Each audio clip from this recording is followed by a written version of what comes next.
7 B-52s take off from Barksdale Air Force Base in Texas. When they return, a war would have already started.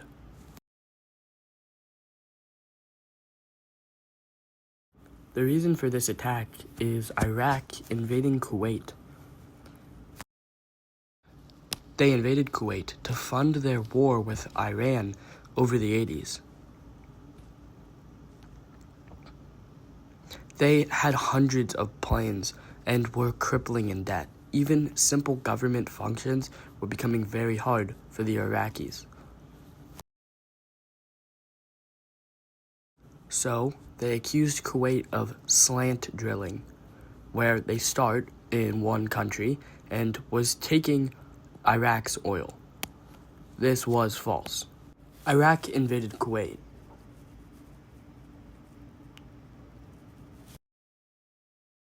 This was not looked upon fondly by the rest of the international community, and so 35 nations built a coalition of in total 2 million troops, sent in Operation Desert Shield. They built up a naval presence and a land presence using Saudi Arabia's many air bases.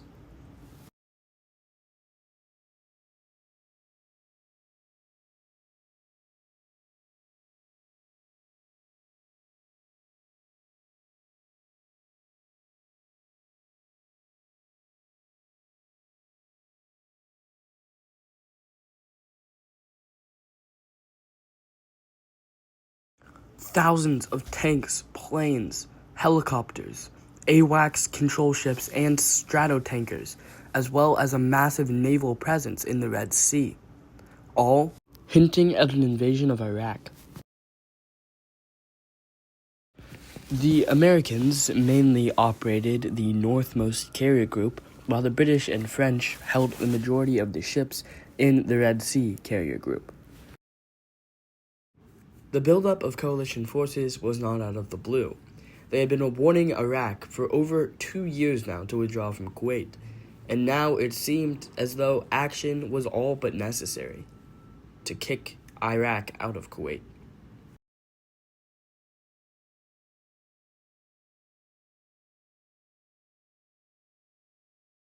Many people disagreed. However, that would not stop the outcome of the first day of what is now known as the Air War over Iraq and Kuwait.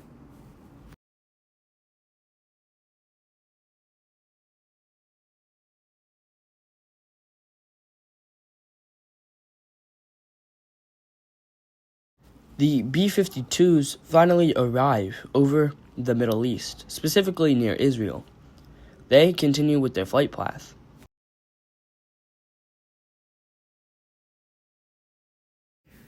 At around 2:30 a.m., Apache helicopters, with their Pavlo Special Operations helicopters, slipped across the border into Iraq. Their job was to destroy 2 radar sensors, which would hopefully break open a hole for coalition aircraft to funnel through into Iraq. They would need to wait till 2:38 a.m., however, for each hour, when the coalition would commence its attack. Watching over all the aircraft on Desert Storm were AWAC control planes, which basically told coalition aircraft who was friendly and who was not. Providing support for everybody was KC-135 stratotankers, capable of air refueling multiple aircraft.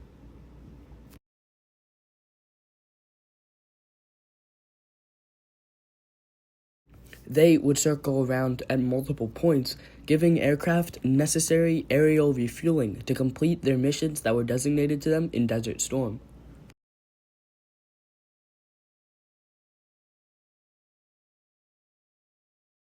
A flight of F-117 Nighthawks crosses the Iraqi border. Their job is to bomb strategic locations in Iraq, knocking out their infrastructure to communicate with the rest of their troops. They fly like stealth ninjas. They have a cross-section as big as an insect, and it is almost impossible for radar to pick up. But it is their first real test in combat. As they reach Baghdad, they begin to circle, waiting for H-hour.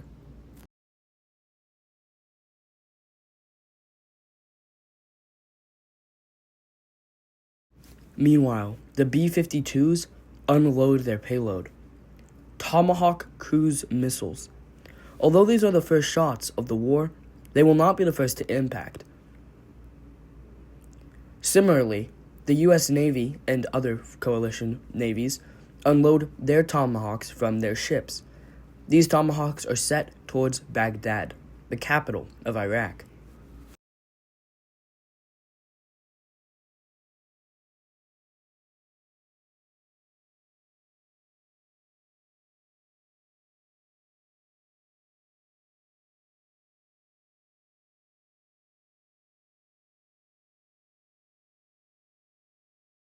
The cruise missiles have to travel a remarkable distance, but this is exactly what they were made for.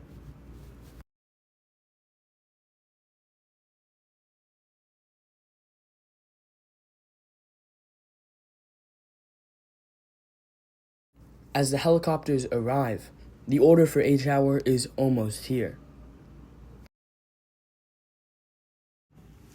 The Blackhawks turn away and let the Apaches deliver their payload onto the radio stations in order to cripple the Iraqi defense system.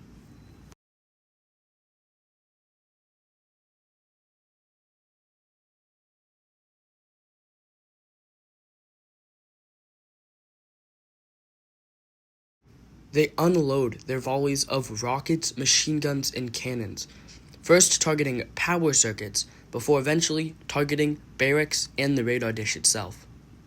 They also unload with cannon fire. Everything that they have goes into the stations.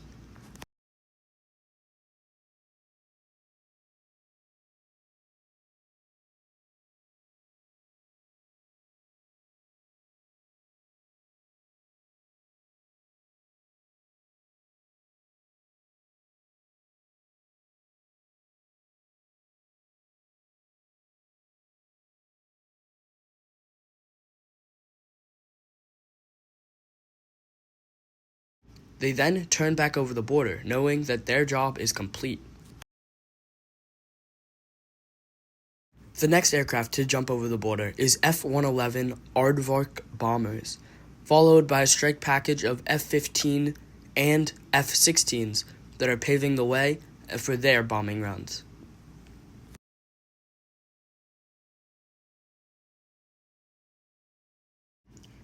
Over in Baghdad, the F-117 Nighthawks are circling above. They are in dead silence, as if they turn on their radio, it would greatly increase their radar signature. Command will not know if they got their job done until they're closer to the Saudi Arabia border.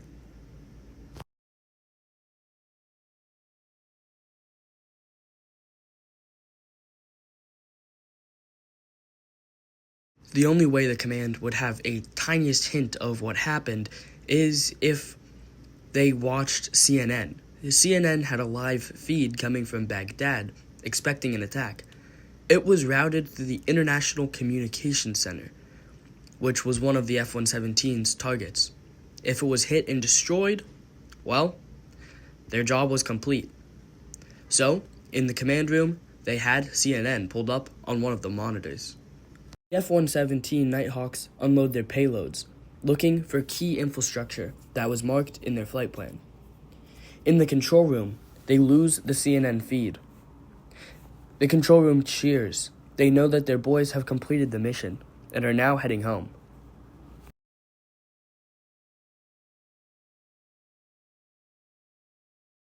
As soon as the Nighthawks leave, Tomahawk cruise missiles from the Stratotankers, as well as from the naval fleet, begin to arrive in Baghdad, hitting their centralized targets as well. One reporter said he went out to his balcony to get fresh air, and a Tomahawk cruise missile passed him at eye level before slamming into the government building just down the street.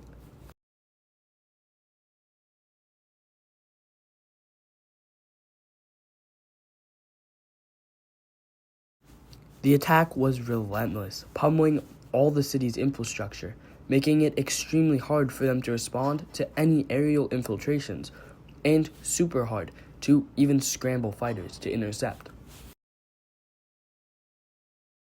Furthermore, Tomahawk cruise missiles were also aimed at Al Masab Thinol power plant, which was crucial for giving the nation its power that its weapons needed. The B-52 bombers prepared to go home, getting a refuel from the KC-135 Stratotankers.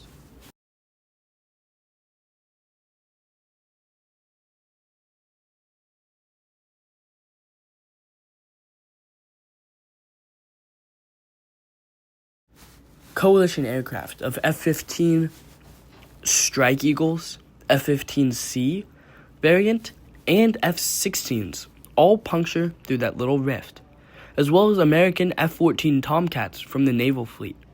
The skies over Iraq are now home to the coalition.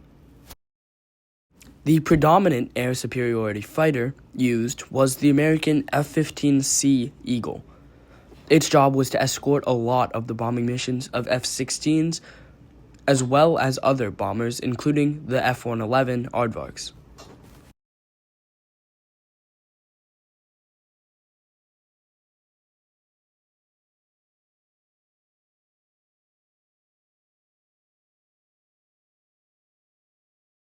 The first air-to-air kill was scored on a Mirage F-1 from an American F-15C Eagle using an AIM-7 Sparrow missile.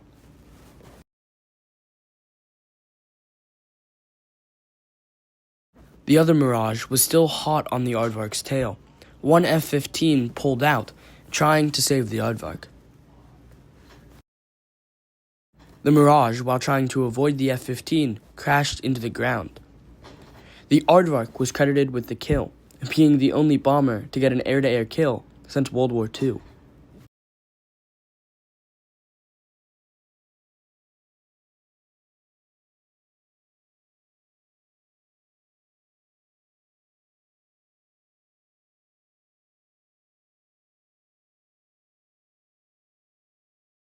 Another Iraqi MiG-29 fighter was detected and shot down by another F-15C American Eagle.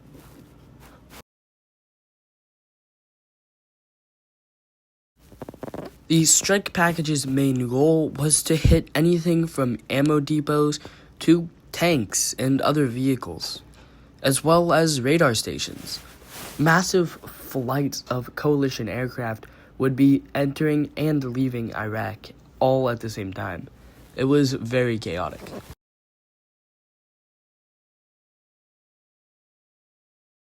Another Mirage F-1 was spotted and shot down by coalition F-15 Eagles using an AIM-120C. American A-6 intruders turn towards Baghdad, but they don't fire weapons. They fire dummies, or unmanned drones that look like planes on radar systems, in order to distract the Baghdad air defenses as the main task force prepares to unload its ordnance.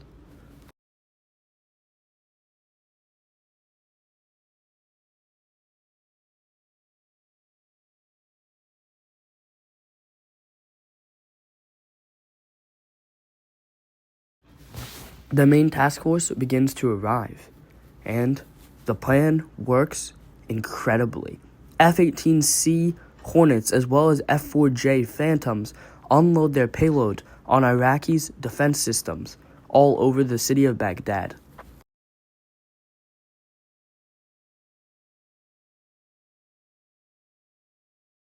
All of the Iraqi air defenses are either badly damaged or completely destroyed, leaving the Iraqis very unprepared for any more bombing campaigns against Baghdad.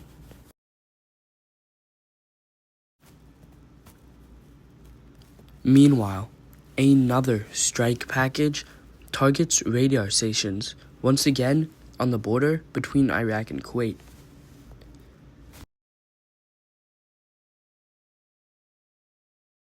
It's a direct hit.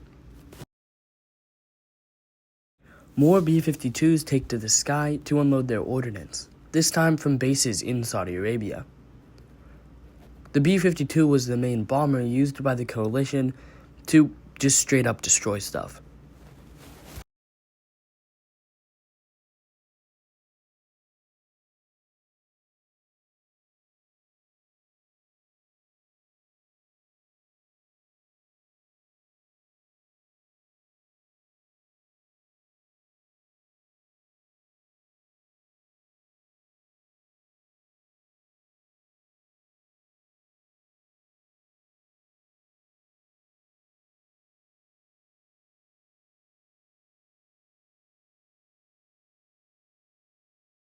Meanwhile, a MiG-25 Foxbat is wheeling through the desert.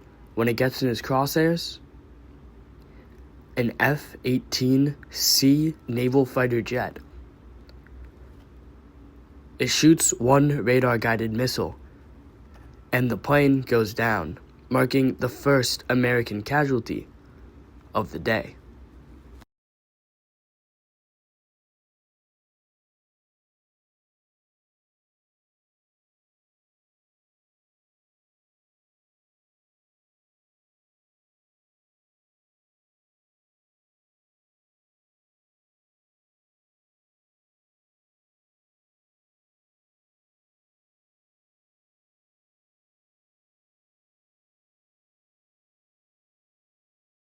French Mirage F-3s prepare their bombing runs on landing strips. They're extremely good at this, and they're able to destroy multiple Iraqi runways.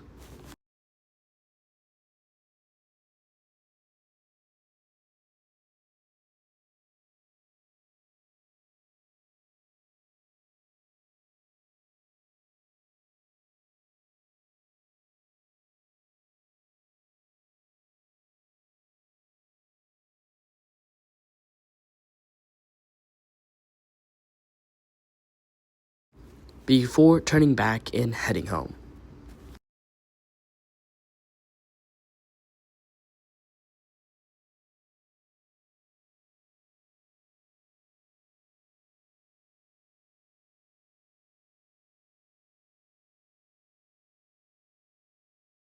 Even more Mirages were preparing to hit the second runway.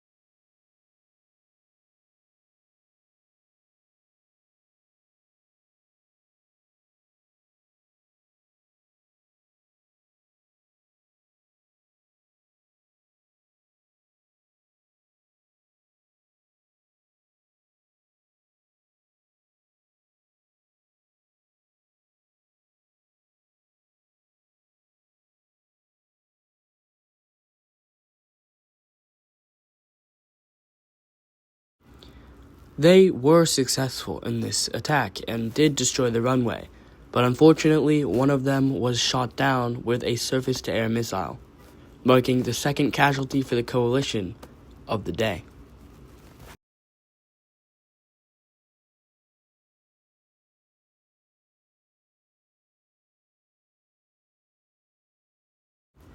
A huge flight of A-10C2 Thunderbolts rocket across the desert with their signature GAU-8 cannons. U-2 spy planes are also deployed to see what's going on inside of Iraq. Multiple coalition aircraft are also launched from Turkey at this time, as more strike packages hit armored units and runways of the Iraqi army.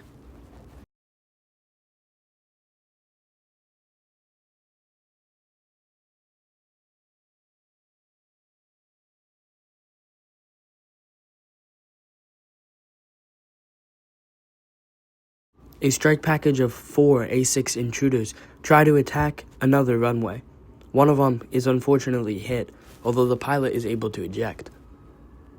The other 3 complete their mission by dropping their ordnance on the runways.